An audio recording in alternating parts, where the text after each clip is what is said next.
Eclesiastes, capítulo de número 5, versículo 1 diz o seguinte, eu vou ler com vocês. Quando você for ao santuário de Deus, seja reverente. Quem se aproxima para ouvir é melhor do que os tolos que oferecem sacrifícios sem saber que estão agindo mal. Não seja precipitado de lábios, nem apressado de coração para fazer promessas diante de Deus. Deus está nos céus e você está na terra. Por isso, fale pouco. Das muitas ocupações brotam sonhos, do muito falar nasce a prosa do tolo. Quando você fizer um voto, cumpra-o sem demora, pois os tolos desagradam a Deus. Cumpra o seu voto. É melhor não fazer voto do que fazer e não cumprir. Não permita que a sua boca o faça pecar. E não diga ao mensageiro de Deus, o meu voto foi um engano. Por que irritar a Deus com o que você diz e deixá-lo destruir o que você realizou? Em meio a tantos sonhos absurdos e conversas inúteis, tenha temor de Deus. E esta é a palavra de Deus. Curve sua cabeça, eu quero orar com você essa noite.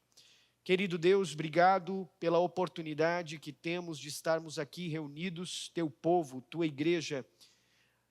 E a nossa oração essa noite é que o Senhor fale conosco através da sua palavra e que o Senhor dirija os nossos corações, a fim de que eles possa estar calibrado com a tua palavra, vivendo a tua palavra, vivendo de acordo com os teus preceitos.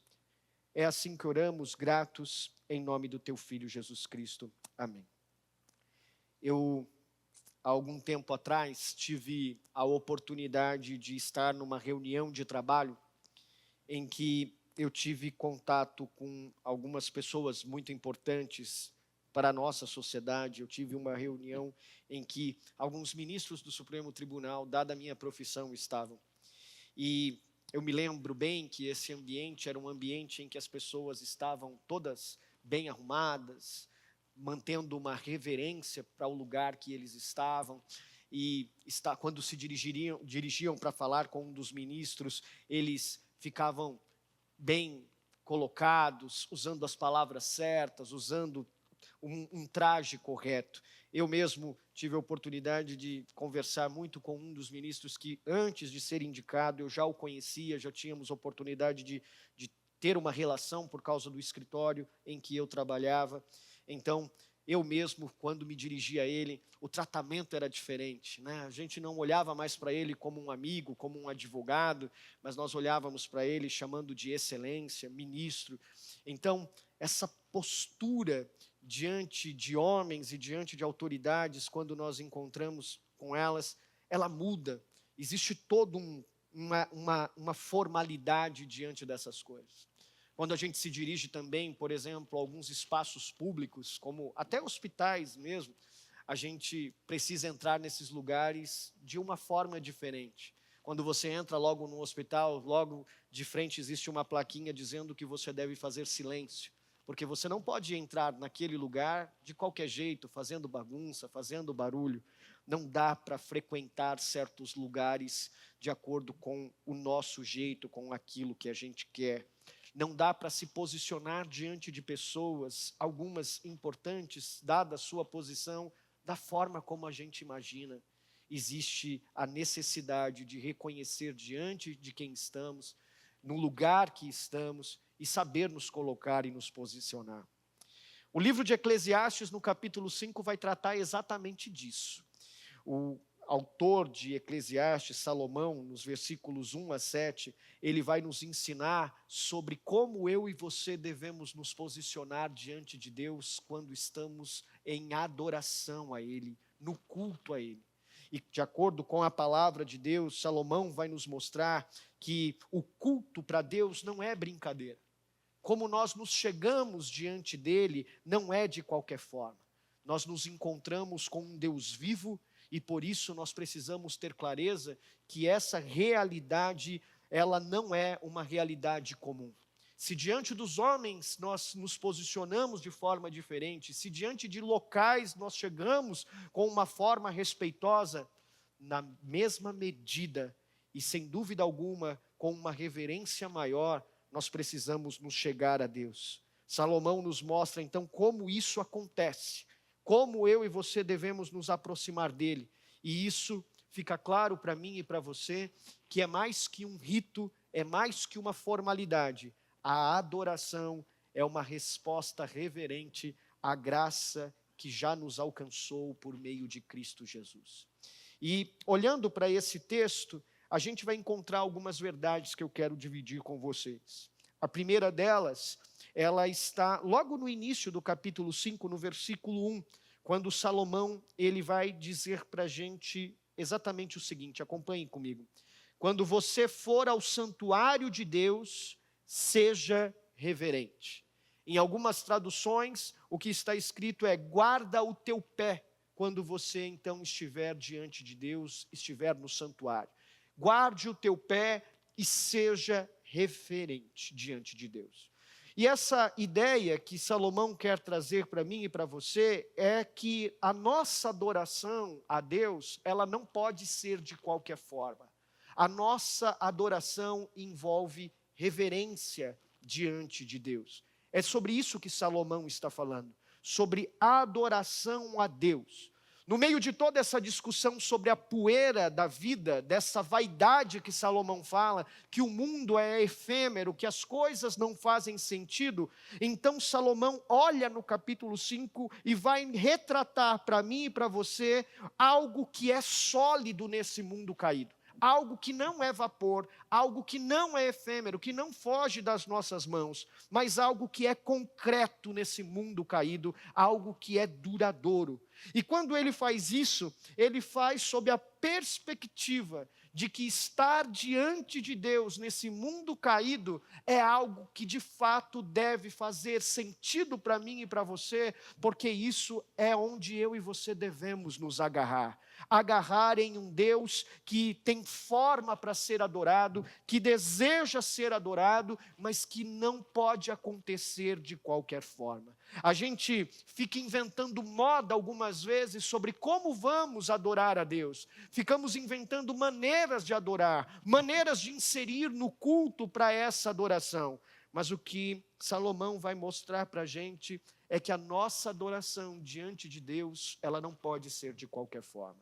E então, o que ele mostra para mim e para você, precisamente nesses versículos, é que ele quer ser adorado, não permite que isso seja de qualquer forma, porque ele leva o culto a ele de forma séria, reverente. E então, eu e você precisamos entender que esse culto não é sobre nós. Não é sobre uma reunião, não é sobre um clube, não é sobre encontrar pessoas, não é sobre vir aqui bater cartão no seu dia da semana porque você entende que é domingo e você precisa estar aqui. Não. Essa realidade que Salomão vai trazer para mim e para você é de que Deus leva esse culto a sério e esse culto não é nos nossos termos, mas nos termos dele. Algumas implicações importantes para nós quando a gente olha para isso. A primeira implicação importante está logo no início do versículo 1, quando ele diz para mim e para você: quando você entrar no santuário de Deus, ou na sua tradução, guarda o teu pé quando você entrar no santuário de Deus. A palavra aqui, guarda o teu pé, tem a ideia de mostrar para mim e para você que Deus não aceita qualquer culto diante dele. Então, ele está dizendo para nós, Salomão está abrindo os nossos olhos para dizer que não dá para se chegar diante desse Deus que você acredita, que você serve de qualquer maneira. Eu e você, homens pecadores, mortais, que vivemos debaixo desse mundo caído, nós não podemos ter a compreensão de que dá para chegar diante dele de qualquer forma.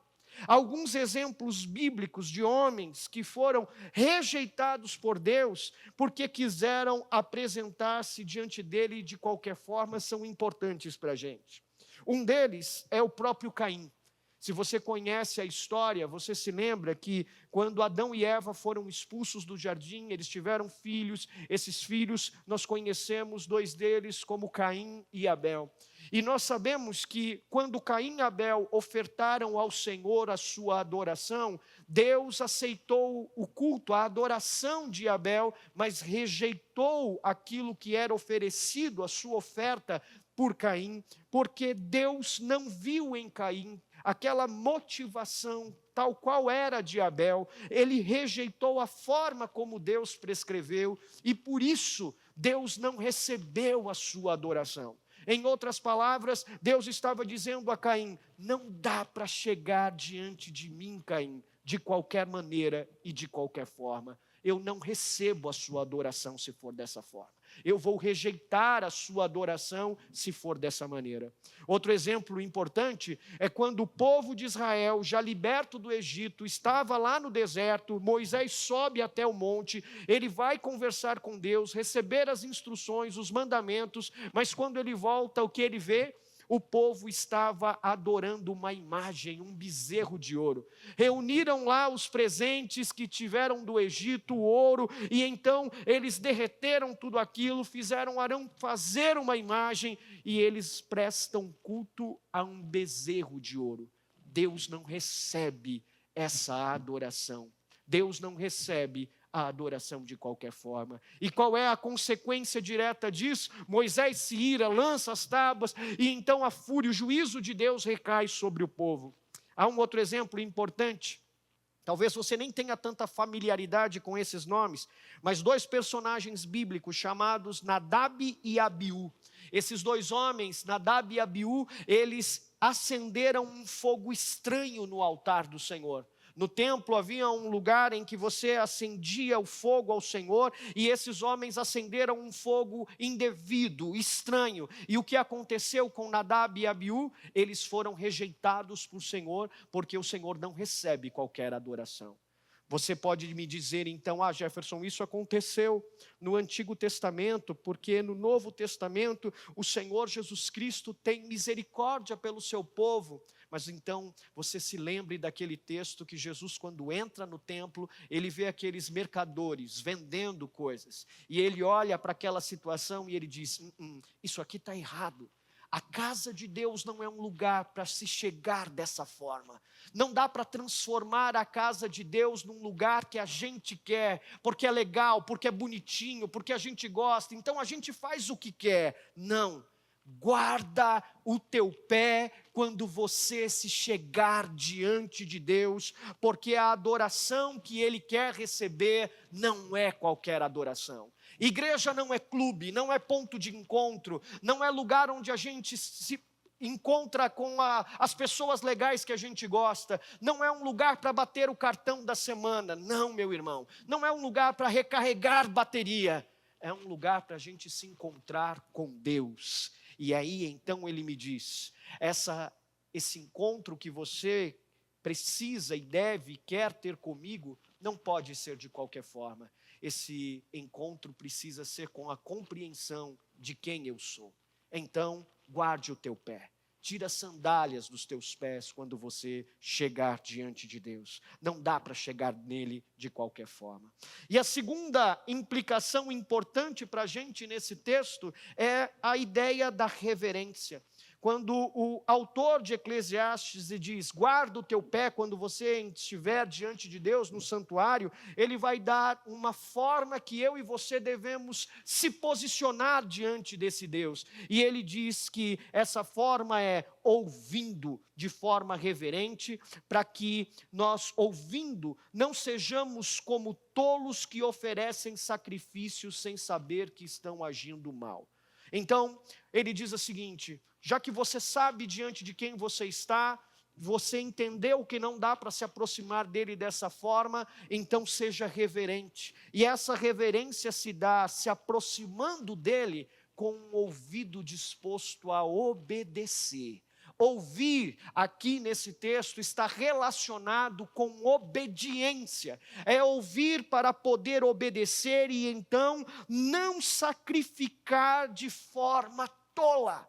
Ou seja, não perca o seu tempo se você quer estar diante de Deus. Se você quer estar diante de Deus, então perceba que não dá para se chegar de qualquer forma. Não se distraia com as coisas dessa vida, não se distrai com o celular, não se distrai com as conversas tolas, não se distrai com as coisas que estão acontecendo no seu entorno, mas tenha um ouvido atento ao ouvir a palavra cantada, a palavra pregada, para entender aquilo que o Senhor quer nos ensinar por meio da oração e conduzir o nosso coração a uma vida nesse mundo empoeirado que nada faz sentido, mas que nos faz compreender que debaixo da palavra de Deus nós podemos viver em obediência a fim de que o seu nome seja glorificado. Essa é a ideia que Salomão está trazendo para mim e para você. Guarda o teu pé e não se deixe enganar por coisas que queiram chamar tua atenção.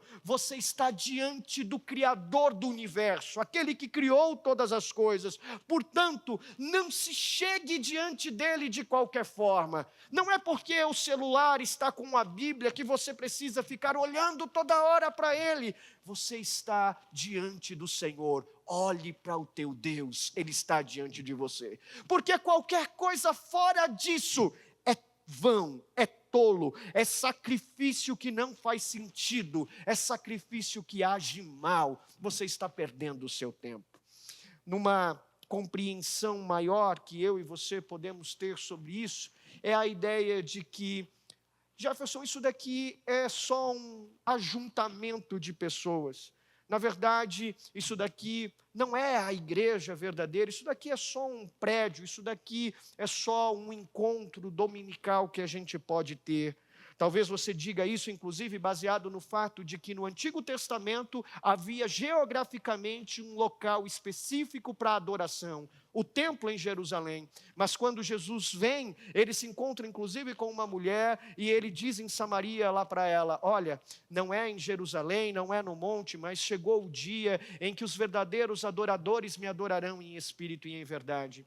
Então o que ele está querendo dizer? Que agora não há mais limites geográficos, físicos. O nosso culto, a nossa adoração a Deus é em todos os lugares e com tudo aquilo que a gente faz. Então, Jefferson, isso daqui é só mais um dia na minha agenda.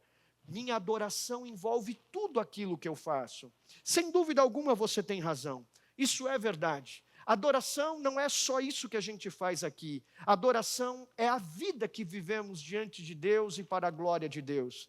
Mas não é só isso, porque você não pode perder de vista que Deus nos deu uma grande oportunidade como povo de Deus, de nos reunirmos aqui semanalmente, aos domingos, para que em contato com o povo dele, com outros irmãos, eu e você possamos nos agarrar a algo que aponta para aquilo que um dia vai acontecer na eternidade. Estar aqui entre os irmãos não é mais uma agenda, porque o seu culto é a sua vida. Estar aqui é a rica oportunidade que Deus nos dá de agora, hoje, desfrutar da eternidade com todos os povos, línguas, tribos e nações. Então, quando se chegar aqui, nesse culto, lembre-se que isso não é mais uma agenda.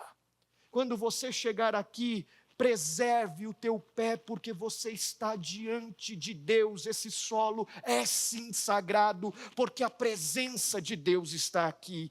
Quando você chegar aqui, lembre-se que esse irmão que senta do teu lado, que essa irmã que senta com você, que esse povo que está aqui, é aquele que um dia estará com muitos outros, desde o início da criação, adorando e bendizendo aquele que é digno de todo louvor e de toda glória.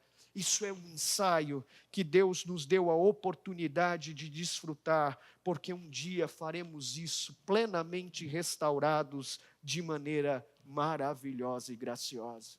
Então, quando você receber algum convite para deixar de vir ao culto, porque é só mais um culto, e você então quiser estar em qualquer outro lugar, lembre-se, não é só um culto, é a oportunidade de estar diante de Deus, com os irmãos de fé, aqueles que o Senhor usa para cuidar uns dos outros, para cuidar de nós, e desfrutarmos de algo que é muito maior, aquilo que um dia viveremos por toda a eternidade. Outra coisa importante nessa ideia também é a gente perceber que a ideia de que ir ao culto é suficiente para uma espiritualidade sadia. Você acreditar que vir aqui aos domingos é suficiente para você ser um cristão nota 10. E então você acha que porque você canta, você toca, você participa de algum ministério, você vem aos domingos, você não falta, você vem até em outros encontros, você participa do PG, então você acha que isso é suficiente para uma vida cristã. Meu irmão, não é. Então você precisa saber que o culto meramente formal é uma espiritualidade rasa. Acreditar que vir aqui é suficiente para que você possa estar diante de Deus de forma reverente, ouvindo Ele de forma obediente, para viver uma vida que o agrada e glorifica, então você entendeu tudo errado e tudo isso é em vão. A gente prefere estar em qualquer lugar às vezes, mas sem dúvida alguma, às vezes a gente prefere estar aqui. Mas como isso faz sentido na minha vida, Jefferson? Esse culto muda, transforma quem eu sou. Quando eu e você compreendemos que o culto, ele é teocêntrico, ele é sobre Deus, ele é o centro. Cristo é o centro do culto, a adoração é a Ele, não é sobre o louvor, não é sobre a forma que a gente executa as tarefas aqui, mas é para a glória dEle. E quando a gente compreende isso, irmãos, a gente chega diante de uma ideia que é o assombro diante de Deus. A gente precisa voltar a ter essa clareza diante de quem estamos e entender que Ele é o Senhor, Criador e soberano de todo o universo. Ele é Deus. E então voltar a se assombrar com essa realidade, reconhecendo quem nós somos. Hoje de manhã eu contei aos irmãos que os irmãos tradicionais não têm a experiência que alguns irmãos pentecostais têm e que eu acho maravilhosa. Se você já teve a oportunidade de ir num culto de uma igreja pentecostal, logo que um irmão entra pela porta e ele vai até a cadeira ou o banco que ele vai se sentar, a primeira coisa que ele faz é dobrar os seus joelhos e orar ao Senhor, porque ele reconhece diante de quem ele está. Não é qualquer pessoa. Guarda o teu pé, porque você está diante de Deus. E então diante dele a gente precisa se assombrar e se curvar diante de quem Ele é, e ter reverência, porque se os homens desse mundo, se os lugares desse mundo merecem a nossa reverência, imagine o Senhor que te fez e que te criou, que deu a sua vida por você, que é o soberano Deus, Criador de todas as coisas. Mas Salomão não para por aí. Salomão tem uma segunda verdade para nós. Ele traz então o pano de fundo sobre que culto, que adoração Deus quer ter, de que forma eu e você nos chegamos a Ele. E aí ele continua no versículo 2 e 3 dizendo que diante de Deus nossa adoração também envolve um cuidado relativo à forma como a gente vai se achegar a Ele. E então ele vai falar sobre uma perspectiva mais prática de como eu e você devemos tratar essa relação quando estamos diante de Deus. Vamos dar uma olhadinha para o texto. Nos versículos 2 a 3 ele diz assim: não seja precipitado de lábios, nem apressado de coração para fazer promessas diante de Deus. E aí ele faz uma conclusão. Por que que você não pode ser precipitado de lábios e nem ter um coração apressado, ou seja, ansioso? Porque Deus está nos céus e você está na terra. Por isso, fale pouco. Das muitas ocupações brotam sonhos, do muito falar nasce a prosa vã do tolo. Então, diante de Deus, fale pouco. Ou seja, o que Salomão está querendo dizer aqui para mim, Jefferson? Salomão está abrindo os nossos olhos sobre essa forma de adoração e agora como ela se dá na prática. e essa forma envolve limites. Esses limites são cuidados com as nossas palavras, cuidado com as nossas vontades e cuidado com as nossas ações. Ou seja, preste atenção naquilo que você vai dizer, na sua ansiedade lançada diante de Deus e na forma como você vai agir diante dele. Não se precipite de lábios, não seja apressado de coração e não faça promessas a Deus que você não possa cumprir. Agora, quando ele traz essa perspectiva, ele faz esse parênteses, porque Deus está nos céus e você está na terra. E aí o que Salomão está querendo desenhar para mim e para você é a dimensão de distância que existe entre ele, que é um Deus criador, e eu e você que somos criatura. Em outras palavras, como minha mãe dizia, ela diria o seguinte para mim: se coloca no seu lugar. Quando você estiver diante de alguém, se coloque no seu lugar, Jefferson. Porque você não pode ir falando tudo o que você pensa, você não pode ir fazendo tudo o que você quer. Sabe aquela coisa, às vezes, do chefe, que quando a gente chega, às vezes a gente até não concorda com alguma coisa, ou às vezes a gente queria fazer algum pedido, mas a gente se posiciona calado, porque a gente sabe diante de quem a gente está.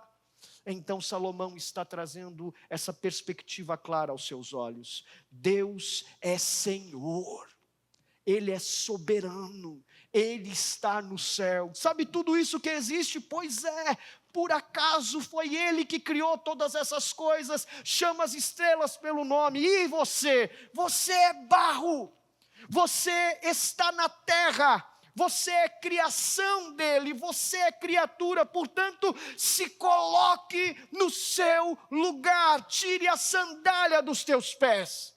Não dá para se chegar diante dele de qualquer maneira, tem que ser com cuidado, da forma como eu e você se achega. Agora, sejamos sinceros, como que eu e você se achegamos até Deus? As nossas palavras, às vezes, são de adoração de fato, ou elas são expressões que refletem a adoração, mas nosso coração está muito distante desse Deus eterno? Como que eu e você, nas nossas promessas e vontades, nos relacionamos com Deus quando estamos diante dele? A verdade é que nós precisamos nos lembrar que esse Deus, diante dele que estamos, ele é Senhor e nós somos obras das suas mãos. Eu gosto muito de uma frase de um padre do século IV, chamado Gregório de Nissa. Talvez você nunca tenha ouvido falar de Gregório de Nissa, mas em um dos seus textos, Gregório diz o seguinte: sabendo como é ampla a diferença entre a natureza divina e a nossa, permaneçamos silenciosamente dentro dos nossos próprios limites. Se coloca no seu lugar. O Senhor que você serve merece toda a sua reverência, merece todo o seu respeito. Então fale pouco, ouça mais o que Ele tem para te dizer, para que você possa ter um coração obediente a Ele. Por fim, Salomão olha para os versículos de número 4 a 7, e ele vai revelar para mim e para você que diante de Deus, nossa adoração envolve fidelidade. Ou seja, ela envolve reverência, compreendendo que Ele é um Senhor, que nós precisamos tirar as sandálias dos nossos pés, e essa reverência nos leva a ouvir com obediência e falar pouco. Então, é Ele quem fala, a gente se silencia porque reconhecemos quem somos e quem Ele é, e isso nos leva a uma vida de adoração que reflete fidelidade a Deus. Dá uma olhadinha nos versículos 4 a 7. Quando você fizer um voto, cumpra-o sem demora, pois os tolos desagradam a Deus. Cumpra o seu voto. É melhor não fazer voto do que fazer e não cumprir. Não permita que a sua boca o faça pecar. E não dirija ao mensageiro de Deus: o meu voto foi um engano, eu me enganei. Por que irritar a Deus com o que você diz e deixá-lo destruir o que você realizou? Em meio a tantos sonhos absurdos e conversas inúteis, tenha temor a Deus. Olha o que Salomão está dizendo para mim e para você nessa noite. Esse texto agora vai mudar, uma vez que você entendeu qual é a reverência que deve ter e a forma que deve se chegar a Deus, então ele olha agora e fala assim, sobre os nossos votos. Ele vai dizer para a gente que diante de Deus, esses votos que eu e você fazemos não podem ser vãos. Há diversas coisas, irmãos, que acontecem na vida nossa e até na vida da igreja que envolvem votos a Deus. Quando eu falo sobre votos, eu não estou falando daquele voto que se você der R$1.000, Deus vai mudar a sua vida e então você vai receber um carro zero. Não, isso não é um voto, isso é tolice, ok? Isso Deus desagrada. Mas há votos na nossa vida que fazemos, inclusive na realidade da igreja, que são importantes diante de Deus. Vou te dar alguns exemplos. Por exemplo, a sua profissão de fé diante de Deus. Quando você reconheceu quem Ele é e com a sua boca você professou o seu nome. Quando lá no batismo você disse que crê no Senhor Jesus Cristo como seu único e suficiente Salvador. Que você crê na palavra deixada pelos apóstolos, a palavra de Deus herdada e que agora é viva e eficaz para transformar a nossa vida. Quando a gente faz esses votos, eu e você estamos dizendo a Deus no que cremos. E então Deus se agrada disso. Nós também fazemos votos na nossa ordenação pastoral. Os pastores que estão aqui um dia tiveram que diante da igreja fazerem um voto da sua profissão de fé, do seu ministério, da sua vocação. E esses votos foram públicos diante da comunidade na sua ordenação. Isso agrada a Deus. Talvez você na sua vida pessoal fez votos. No seu casamento, por exemplo, quando você estava lá diante das testemunhas e diante de Deus e você disse para sua esposa sim, e você disse esse sim para ela dizendo que apenas a morte separaria você e ela. Você também, mulher, você disse para ele, disse o seguinte, olha, vai ser na alegria e vai ser na tristeza, vai ser na saúde e vai ser na doença. Votos que a gente faz na vida, no casamento. Você talvez tenha feito um voto, já você membro dessa igreja, fez um voto com essa comunidade, como membro dela. E quando você fez esse voto, você não só disse sobre assumindo a profissão de fé dessa igreja, mas você fez um voto com as responsabilidades de cuidar dessa igreja. Nós estamos no 9º mês desse ano de 2025, e falando sobre responsabilidades e votos que a gente faz com a igreja, tem sido difícil ver que nesse trajeto, nós, nesses 9 meses, apenas em 1 mês, conseguimos bater nossa meta financeira, por exemplo. Porque alguns irmãos parece que não entenderam essa responsabilidade que assumiram diante de Deus e diante dessa comunidade, de cuidar dessa igreja. Nós não somos uma igreja que pede oferta, que pede dízimo, que passa sacolinha. Não, nós cremos em discípulos de Jesus Cristo maduros que não precisam ser constrangidos a ofertar. E você não verá aqui essas coisas acontecendo. Mas parece que os votos em algum momento se esfarelam. A gente esfarela os nossos votos com um compromisso com a igreja e a gente acredita que esse voto não é qualquer coisa. A gente esfarela os nossos votos com a nossa esposa, com o nosso marido, e a gente começa a ter conversas vãs com outras pessoas, e quando o nosso cônjuge chega, a gente apaga para que ninguém veja, porque a gente não leva mais os nossos votos a sério.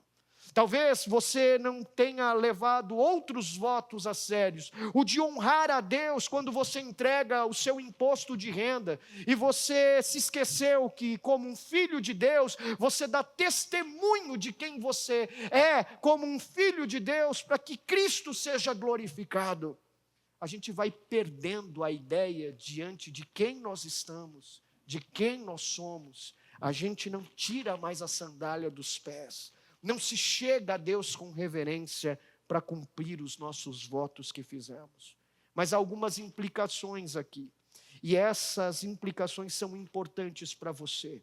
Olha o que está escrito, a primeira delas no versículo 4.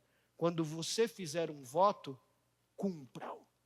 Ou seja, quando você estiver diante de uma responsabilidade assumida, você precisa ter clareza de que você é chamado como um cristão a cumprir aquilo que você prometeu. A sua responsabilidade. Cumpra aquilo que você se propôs. Cumpra os votos. É com a membresia dessa igreja, então cumpra suas responsabilidades, porque você não cumpre com essa instituição, com esse nome que sequer tem na porta. Você cumpre diante do Deus que ergueu essa igreja, daquele que é o Senhor do seu povo. Se é com o seu cônjuge, honre a mulher que o Senhor te deu. Se é com o teu marido, honre o marido que o Senhor te deu. Se é qualquer outra coisa que está fazendo com que a responsabilidade se esfarele, cumpra. Porque você vive diante de Deus. Então tira a sandália dos teus pés. Ele merece a nossa reverência. Ele merece que os seus servos sejam como Ele é.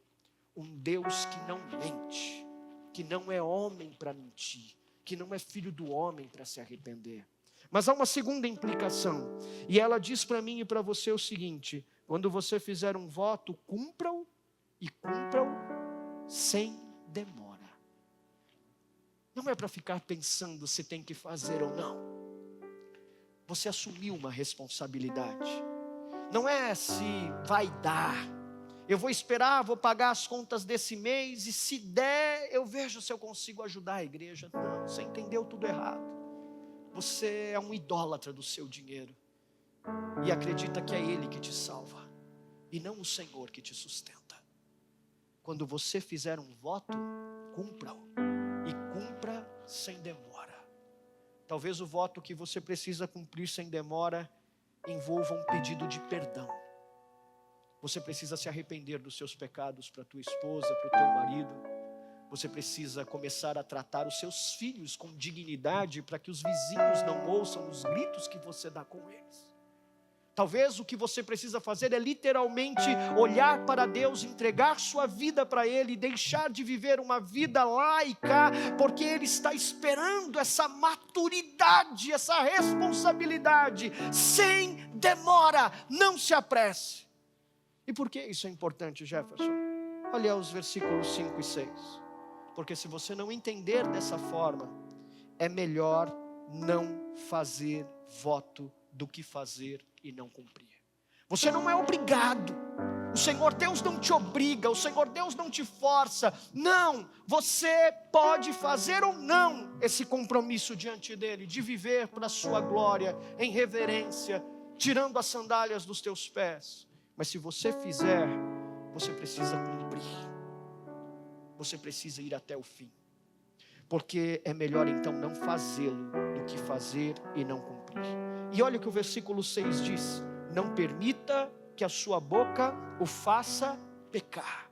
Em outras palavras, comprometer-se com Deus e não cumprir é pecado. É viver uma vida que não honra quem Ele é viver segundo suas próprias vontades e escolhas, é decidir o que é bom para você. Então eu cumpro se eu quiser, eu me posiciono na frente dEle como eu quiser, você é o Senhor da sua vida. Ele diz: não, não é assim, tira a sandália dos seus pés. Reverência, ouvidos para obedecer, fale menos e cumpra aquilo que corresponde à dignidade do Deus que Ele é e que você reflete. A verdade, meus irmãos, é que desde o Éden eu e você estamos quebrando os nossos votos e a nossa fidelidade a Deus. Com os nossos primeiros pais, eu e você herdamos essa realidade pecaminosa no nosso coração. John Bunyan, ele tem uma frase maravilhosa em um texto que ele escreveu. Você deve conhecê-lo pela obra dele, o Peregrino, o filme Peregrino, o livro. A EBF aqui da igreja, com o Ministério Infantil, tratou desse tema no primeiro ano. E Bunyan diz o seguinte: é melhor ter sinceridade sem palavras do que palavras sem sinceridade. Ou seja, fique quieto, mas seja sincero diante desse Deus. Mas se você tiver então alguma dúvida sobre isso, lembre-se que no Novo Testamento tem uma história maravilhosa sobre isso. Ananias e Safira. Quando o povo de Deus, ali, logo depois de Atos 2, aquele grande movimento que aconteceu, estava vendendo suas propriedades e trazendo as coisas para os apóstolos. Eles vendiam tudo que tinham, eles tinham tudo em comum, então eles davam tudo que tinham para que o avanço do evangelho prosseguisse. Ananias e Safira resolvem enganar Deus, como se pudessem fazer isso. Eles vendem a propriedade deles, mas eles levam ao apóstolo algo que não era a totalidade da venda. Então Pedro, pelo Espírito, ele questiona eles, dizendo assim: quem foi que fez o coração de vocês se enganarem sobre isso? Por que vocês estão mentindo para Deus? Vocês não mentem para mim, vocês não precisavam fazer votos, vocês não precisavam ter vendido nada, mas se vocês fizeram isso, por que vocês estão enganando a Deus? A consequência de viver uma vida que não corresponde a Deus com fidelidade é juízo, porque vivemos em pecado. E o que aconteceu com Ananias e Safira foi que eles foram consumidos. Mas deixa eu te dizer uma coisa, porque talvez é assim que você está hoje aqui, quebrando os seus votos, com as pessoas, com Deus, com você mesmo. Onde nós quebramos nossos votos, Cristo cumpriu perfeitamente o dele. E por isso, há esperança para quebradores de votos como eu e você. Desde a eternidade, a Santíssima Trindade fez um compromisso, um voto. Pai, Filho e Espírito Santo, eles decidiram criar. E o Espírito, e o Filho, e o Deus Pai, serem esse instrumento de criação para a glória deles, apesar de nós. Apocalipse vai nos lembrar, quando João escreve sobre o Cordeiro que morreu antes da fundação do mundo. Ou seja, o Cristo que se entrega antes mesmo de criar, de fazer. Já sabia sobre mim e sobre você, olha só que interessante. Já sabia que eu ia quebrar meus votos. Já sabia que você não ia ser tão fiel como você gostaria. Mas ainda assim, Ele decide ir até o fim por você, apesar de quem você é. Então, no meio de tantas coisas fugazes nesse mundo debaixo do sol, Salomão vai dar a você e a mim um caminho sólido para seguir, uma verdadeira adoração, que não se apega às coisas desse mundo, mas olha acima do sol, tendo temor a Deus. Olha o versículo 7 como ele termina. Em meio a tantos sonhos absurdos, conversas inúteis, ou seja, esse vapor do mundo, onde eu devo me agarrar? Tenha temor de Deus. E temor aqui não é esse medo que espanta. Temor aqui é essa compreensão de quem Ele é, que nos joga de joelhos diante dEle. É reverência. É o reconhecimento de que Ele está nos céus e nós estamos aqui. Então, meu irmão, Deus te dá a oportunidade hoje de experimentar esse mundo caído, ao mesmo tempo em que você experimenta já agora o que está por vir. Nós estamos aqui num grande ensaio. Esse pastor está só fazendo as vezes do verdadeiro pastor. Um dia nossos joelhos estarão dobrados, e aqueles que nos tratam mal, nos ignoram, aqueles que nos ferem, aqueles que às vezes nesse mundo caído olham para nós com desprezo, um dia nós não seremos mais olhados assim. Um dia Ele olhará para nós e dirá para mim e para você: Bem-vindos, benditos de meu Pai. Este lugar está preparado para você, desde a eternidade. Porém, muito difícil, sem dúvida, chegar aqui, mas por seu Espírito Ele nos guardou. A esperança, então, para homens e mulheres que não se achegam a Deus de forma errada, é a compreensão de que Ele nos sustenta apesar de quem somos. Jesus é a resposta para mim e para você. Então, quando hoje você sair daqui, lembre-se, o culto não é em vão. A adoração é a nossa vida, sem dúvida alguma. Mas ela lá e aqui deve ser vivida com a compreensão de quem Ele é. Então tire a sandália dos teus pés e adore a Deus de forma fiel, porque Ele é digno da nossa adoração. Faça tudo isso não para ser aceito, mas porque já somos aceitos em Cristo Jesus. Curve sua cabeça, eu quero orar com você. Deus bendito, obrigado pela vida dos meus irmãos. Um dia eu e ele estaremos todos juntos com os nossos joelhos dobrados diante de Ti. E então lembraremos que tudo isso que estamos experimentando aqui é só um ensaio daquilo que viveremos por toda a eternidade contigo. Cuida das nossas vidas nesse mundo empoeirado, vazio, efêmero.